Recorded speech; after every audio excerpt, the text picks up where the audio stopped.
Definitivno kad je bio nov bio je 120.000 kuna, što je jako velika cijena za ovu nekakvu mid klasu. Cijele šume ona ide iza mene ovdje. Sad ću me još pitati nešto pa ću popizditi. Zanimljivi veteh, stvarno se zanimljivo čuje V4 mašina s ovim auspuhom, ko da ovo ste neki mali MotoGP motor. A sidite uspravno i onda vam nije baš jasno šta se tu događa. Nizak je, znači za nekog niskog čovjeka.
Dobar dan, pozdrav svima, dobrodošli na još jednu recenziju. Bada mi je kratka malo majica, nema veze. Ajde u kurac sa majica. Dobar dan, pozdrav svima. I opet znam po sebi, prvi put neće, drugi put neće, treći put već mora. Dobar dan, pozdrav svima, dobrodošli na još jednu recenziju. Danas na repertoaru imamo nešto na izgled jako neobično i zaista je neobičan motor, međutim već me par ljudi pitalo da ga snimim i evo sad se našla prilika. Današnji video sponzorira vam Moto Expert u Splitu, znači ako tražite neki polovni motor da je dobar, pouzdan, ljudi su stvarno 1/1, ostavit ću vam dole link u opisu videa gdje ih možete naći.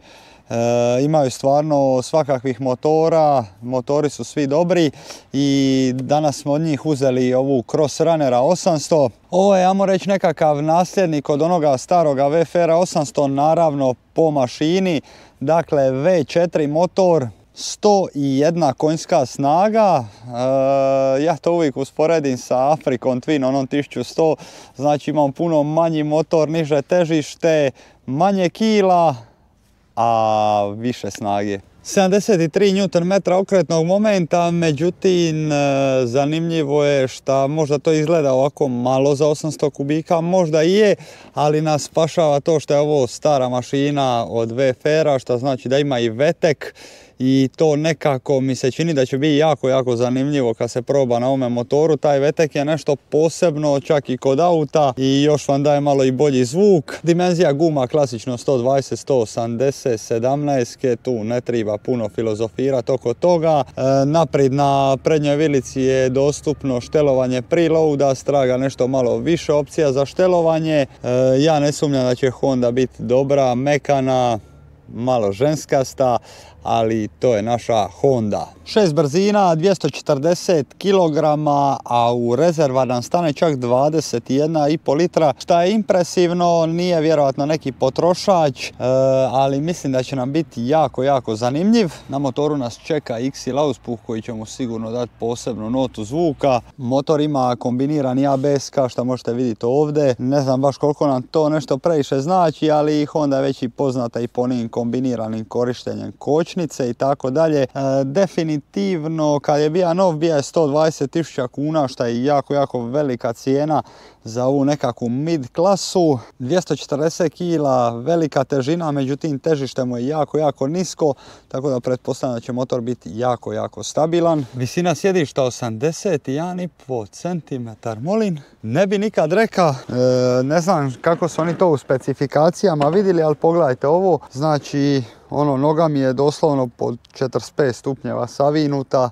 Evo možete vidjeti kako meni stoji sa 1,90 m. Kad stavi noge ovako, ogroman je kut, to mi se malo čak i ne sviđa za ovaj sport tourer, ako ga možemo tako nazvat. jer mene pita još kad stavim ovako, onda mi se ovako pari da sidim na eru, a leđa su mi uspravno i volan je jako čudan. Ne znam, izgleda kao od skutera. Nadam se da nije takav i u vožnji. To je bilo to, sad ste vidjeli ove neke osnovne stvari, ja bi sad prestao pričat i idemo se malo provozati. Ajmo, ćemo mi vidjeti šta naša Hondela kaže.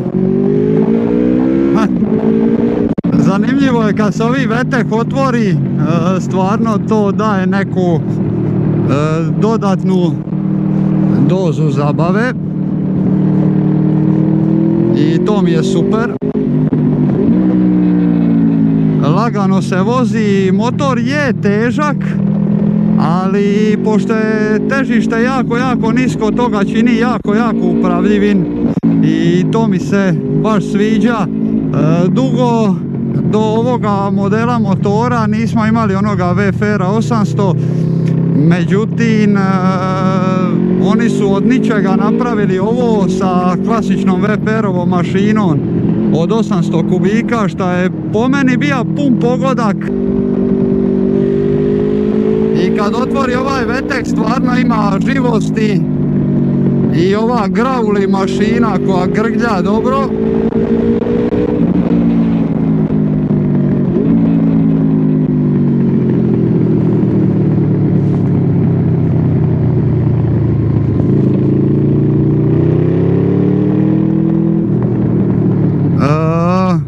Ne sviđa mi se što je ključ tu dole negdje, to mi je malo prečudno.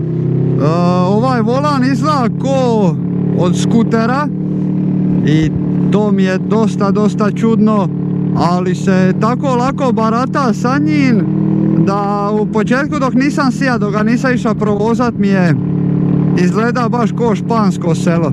Međutim sad kad ja vidim kako se on barata, jako je nizak motor, udoban, položaj sjedenja je uspravan, laktovi su opušteni, to mi je super.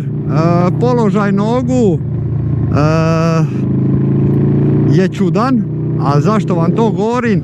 Zato što su nekako štafne di držite noge dosta nazad povučene i onda samim time vas nekako potiče na sportski položaj i još ako dignete prste na štapne imate osjećaj ko da ne vozite ovaj motor, nego nešto više malo sportski nastrojeno i to mi je malo sad čudno, ali uspijevam ja održati noge tako u tom sportskom položaju zato što ja to volim. Ali definitivno i neko ako je viši od mene, ja imam 190, neće ima problema jer ovdje ima još dosta mjesta za noge, tako da mislim da ovo uopće nije loše, nisam ga još nikad imao prilike do sad probat. Definitivno mi je nešto novo i mislim da se može dosta dobro zavozit. Sad ćete malo zbog zvuka odlučio sam sad malo nešto ovdje promijenit, pa ćete sad malo slušat mašinu kako se čuje.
Je, moćno se čuje.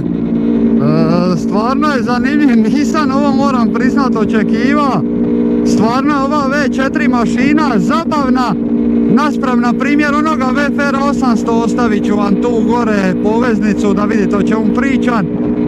Ovo mi je masu zabavnije, ono je kao trkači motor koji mi je dosadan, a ovo je, ajmo reći, neki turer gdje možete se voziti sa ženom udobno i stvarno nemam zamjerki što se tiče ovoga motora.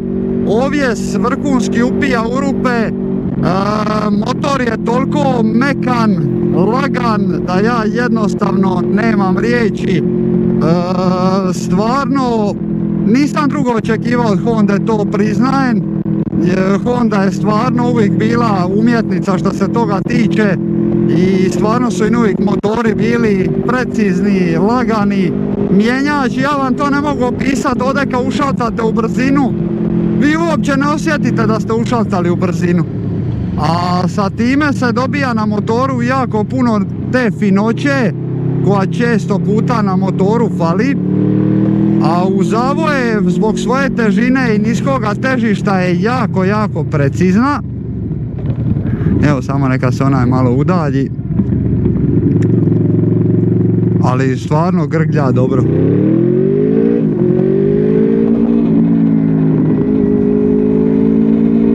Znači motor ide ko po tračnicama, stvarno je stabilan. Di ti gledaš tu motor ide i otvaranje ovo iznad 6500 ove V4 mašine je malo reći impresivno.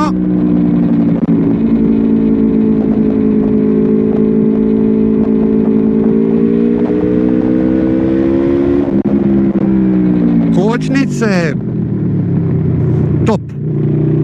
Znači bilo da vam treba naglo zaustavljanje, bilo šta, ne morate se bojati, s dva prsta stisnete kočnicu, motor se doslovno ukopava i sviđa mi se to nisko težište gdje se vi stvarno možete igrati s motorom, može ga voziti niska osoba jer je motor stvarno sjedište je nisko i sve to skupa daje poseban ugođaj na ovome motoru. Čak i ove kratke okuke nema potrebe za puštanje gasa. Zdravi bili, veseli. Ne mogu vjerovati da me nije zaustavilo. Ovo je točno čudo jedno. Dobro, do duše nije ovo nešto glasno, da sam bija sa svojim neron, ja mislim da bi fasova odmah. Ali ne trebate, lipo se može dozirat gas koliko god vam treba. Meni možda jedna od najbitnijih stvari na motoru, zaštita od vjetra dobra, mada bi čak ja volija više da je malo dignutiji vizir. Ja ipak imam 190, a kako smo rekli da je ovo jako nizak motor, mislim da je ovo više namjena bila za nekog malo nižega i da mu zato više odgovara ovaj vizir. Meni bi trebalo nešto malo više turinga, ali neću se buniti. Ipak moja visina od 190 zaista nije standardna i zato to volim i napominjat često, barem sad u zadnje vrijeme, tako da znate otprilike pocijeniti po sebi.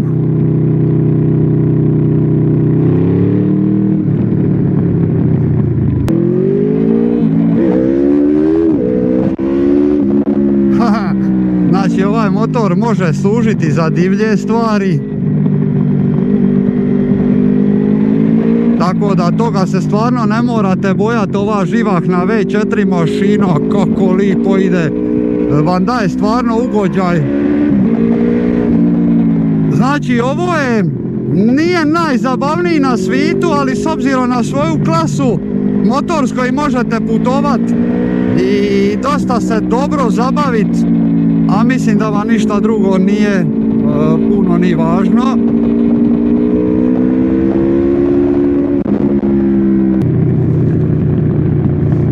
U niti jednom trenutku na velikim brzinama nisam osjetio da motor gubi stabilnost, zato što, kako sam rekao, je jako nizak i samim time stabilan i stvarno nema apsolutno nikakvih smetnji kod njegove vožnje. Evo sad smo ovdje u trećoj brzini, čak neću ni šalta drugu jer ima ovaj vetek. Kako lovi zavoje, ovo je stvarno čudo od motora. Fantazija.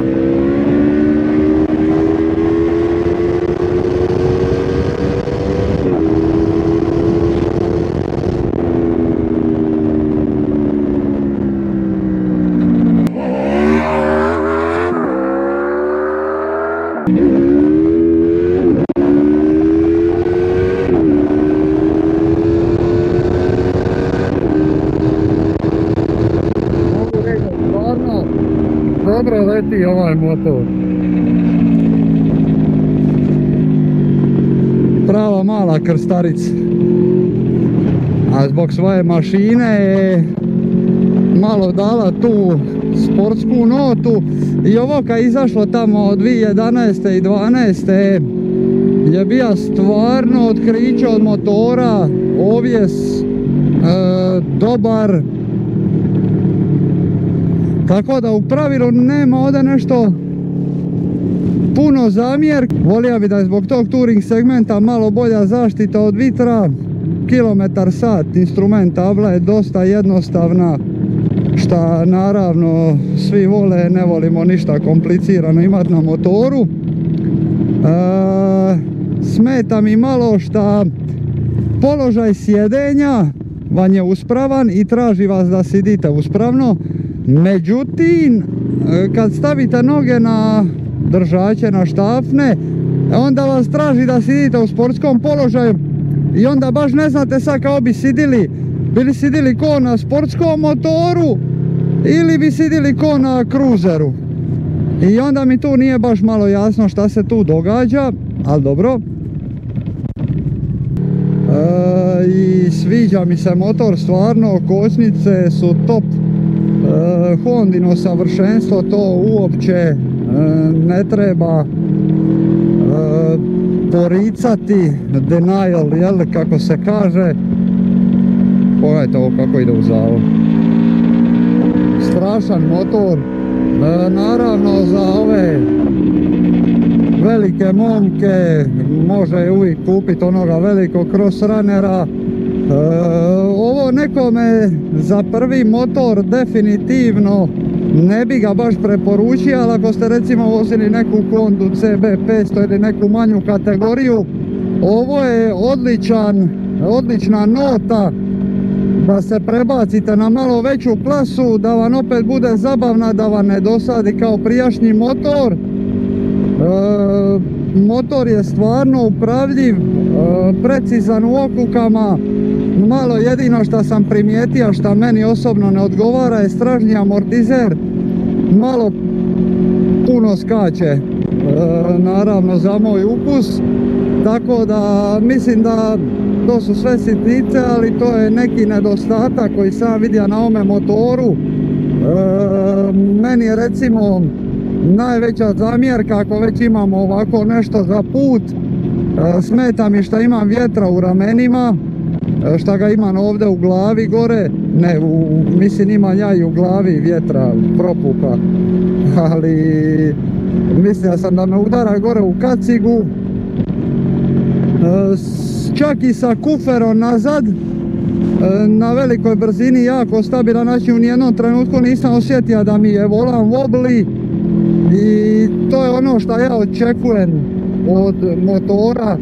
Kad ga kupim, ako već može se kreta nekom brzinom, onda očekujem da je na toj brzini i stabilan, pa čak i po ovom našem glibavom asfaltu.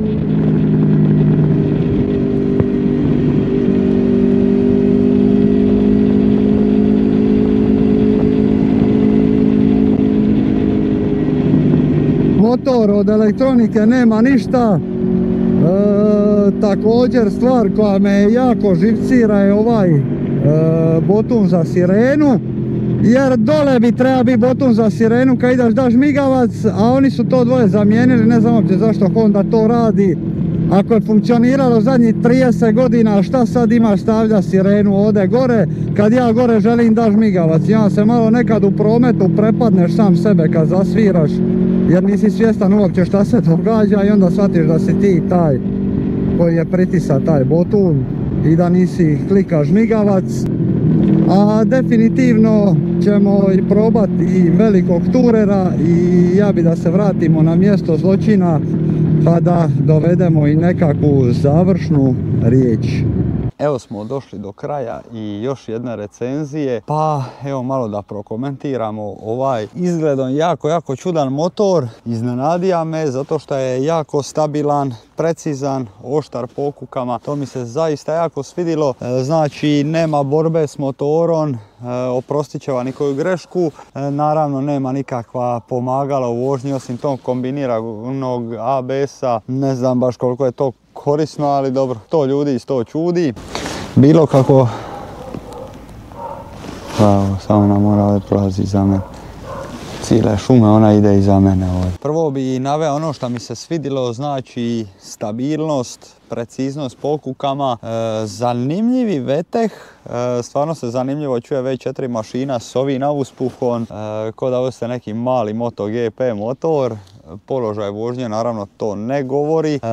Kočnice jako dobre, znači ono dupli diskovi, ne bi ga baš preporučio početnicima, nego nekome kome ovo već drugi motor, znači ko se već ispraksira, zato što zna ovaj motor iznenadit. Nije baš najzanimljiviji, nije baš najzabavniji naravno, ali definitivno ono što ga spašava je taj veteh i stvarno se vozi sportski i ima sportskog potencijala, znači ovo je nešto meni kao TDM i jednako kao i TDM ima lošu zaštitu od vitra, stražnji amortizer. Nisam baš zadovoljan, ja bi definitivno išao na neki aftermarket. Praktičan je, dobro se skreće sa njim čak i na malim brzinama. Tih 240 kg vi uopće ne osjetite iz razloga zato što je nisko težište i to je dole jako nisko i drži vas stvarno zalipljenim za podon. I ne znam, ležao sam stvarno dosta u okukama, a ostalo je još dosta gume neiskorišteno. Mislim dosta kad kažem možda, ne znam, mali prst je ostao još do kraja, a zavozio sam se stvarno dobro. Motor ima snage, V4 mašina i ako ste u takvim okretajima izlazite iz okuke, kad se otvori taj veteh stvarno vas pomogne da izađete iz okuke jako dobro, a može biti putan motor. Udoban za dvoje, položaj nogu mi se nije svidio, nekako je previše sportski, previše su štafne, ovi držači za noge dane natrag i onda je dosta savinuto kolino, osjećate se kao na sportskom motoru, a sidite uspravno i onda vam nije baš jasno šta se tu događa. Nizak je, znači za nekog niskog čovjeka prva liga, zaštita od vitra, već smo rekli da je 0. Ono čega se ne trebate bojati, ovaj motor će vam biti pouzdan, to nešto što možete malo podesiti ovjes. Mislim da će biti dovoljno, da čak ima snage i za dvoje, ne baš dvoje od 120 kg svaki, ali za dvije normalne osobe mislim da neće biti apsolutno nikakav problem. Tako da ja bi ovaj motor ocijenio sa jednom solidnom 8, jer mi nije baš jasno je li sport, je li turer. Zaštita od vitra mi govori da je sport, položaj nogu mi govori da je sport, a položaj ruku i leđa mi govori da je turer i nekako jednostavno ta veličina vjetra koja dolazi mi nije baš najdraža. Volio bi da je to malo drugačije. Spašava ga taj veteh koji ga čini malo zabavnim također. To nisam spomenuo u vožnji, ali sam recimo vidio kad sam stao sekund nešto na pumpnu stanicu, kupio sam cigare, motor je radio se, vratio već upalio ventilator, znači stvarno se grije jako. Mislim da je jako dobar motor. Problem je njegov bio što je bio jako skup, znači onda 2011. 12. godine dati 120.000 kuna za motor iz mid klase, mislim da je ipak bilo malo previše. Doduše sad se polovni mogu naći po pristojnim cijenama i što se tiče kvalitete kod Honde ne možete falit. Hvala vam lipa na pozornosti i vidimo sljedeći put. Pozdrav!